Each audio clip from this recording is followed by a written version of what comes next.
because I don't look like I'm ready to help out here. I've just come from speaking at a convention, but I was invited up by the mayor to come up and take a look and see what's taking place here. As most of you know, this has been a significant catastrophe for particularly one family. There's a number of families and homes and residents that have been impacted, but I'm pleased to know that everybody really is working together. And the first primary concern is really of the family. Already started, too late. And the concern for the missing mother and 2 children. And we want to make sure that as a community we reach out and give them the support they need emotionally, make sure their physical needs are taken care of, and we find out answers to questions that they probably have, as do all of us. And so I appreciate Mayor Watts for his leadership here, for the Logan City Police and emergency preparedness folks and what they're doing here to get to the bottom of this. Sheriff Nielsen, Keith Squires is here representing the state, and so we've got really an all hands on deck and all levels of government cooperating here to find solutions to the problem and give help to the families impacted. So Mayor, I don't know if there's anything you'd like to add.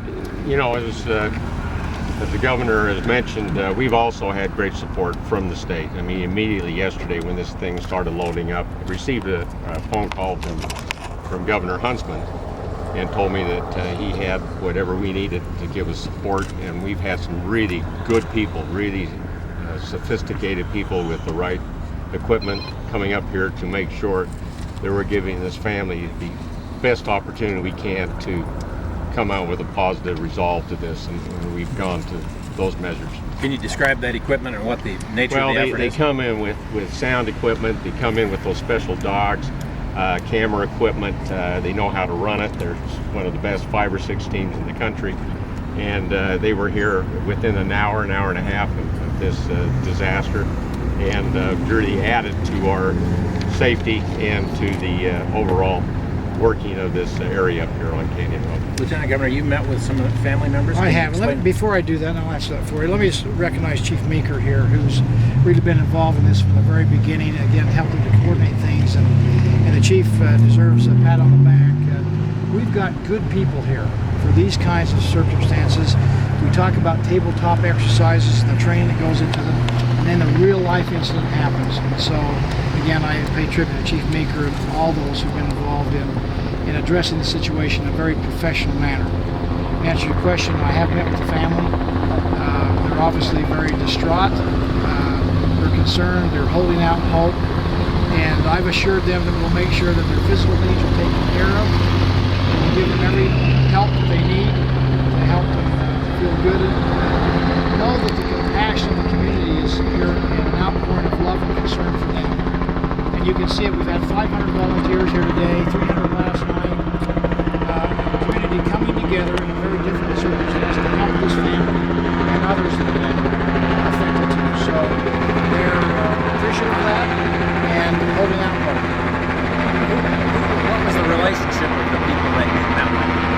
I don't know exactly all of the family relationships. I think there's a family here by the name of Rivera, and they had some family. There's a sister that's moved up. I think the person we're looking for is a sister, and her 2 children, one a young boy and one young girl.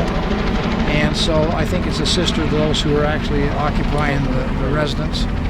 And there's some other cousins and relatives that are here too to give them support, and it really is a difficult time for the family. Do you believe that the state should have a role in mandatory inspections of canals? Good question. I don't know that I'm ready to make a comment on the role that the state should have on that. I'm kind of a local control person, and I believe that Logan City and Cache County do an excellent job in their inspections and making sure that permits are given appropriately.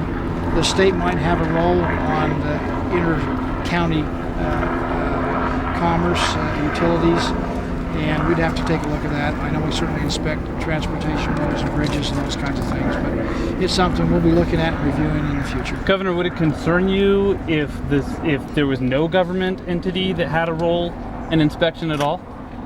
It would cause me concern if there was no oversight for anything we do in the state, particularly when it comes to construction, transportation, of water and people. Well, it was told to me by the state engineer that they have the authority to do inspections, but they don't do them because they don't have the manpower. Does that seem right to you? I don't know if right is the right question. The question is, do we have the resources to do it?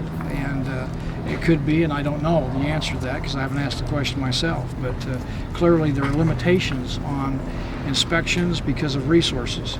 And that's why we have budgets every year that go through the legislature to prioritize and make sure that we're doing what we can within the confines of our budget. We live within the budget. We don't spend more than we take in. It's maybe an area we need to look at. It's maybe a priority. This is not a common occurrence.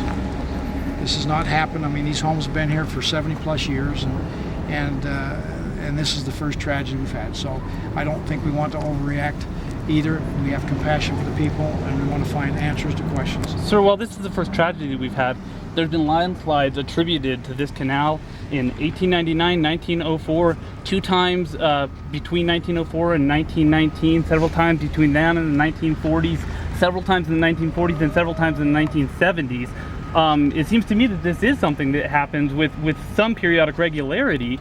And what we have here right now is a situation where the company that owns the privately held canal is responsible for inspecting the privately held canal. Does that make any sense to you at all?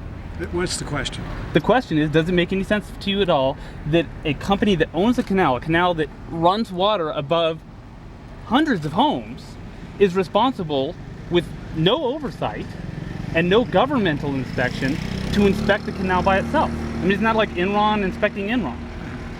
Well, I wouldn't want to compare it to Enron, but Okay, can you compare it to something? Clearly, if we've got circumstances where we have people's property and lives in jeopardy because of lack of oversight, we need to look into the process and see what can be done to improve it. We have hillslides and landslides throughout Utah historically since the pioneers have come here. And we have weather and climate that makes those situations less predictable. I know many cities have restricted where people can get their building permits on hillsides because of these very reasons. So maybe this is a wake-up call to take a look and at least review where we are with our local governments and what the state's role to play to see if we can't prevent these tragedies from happening in the future. That's certainly worth reviewing and taking a look at. Thank you, Governor. Thank you.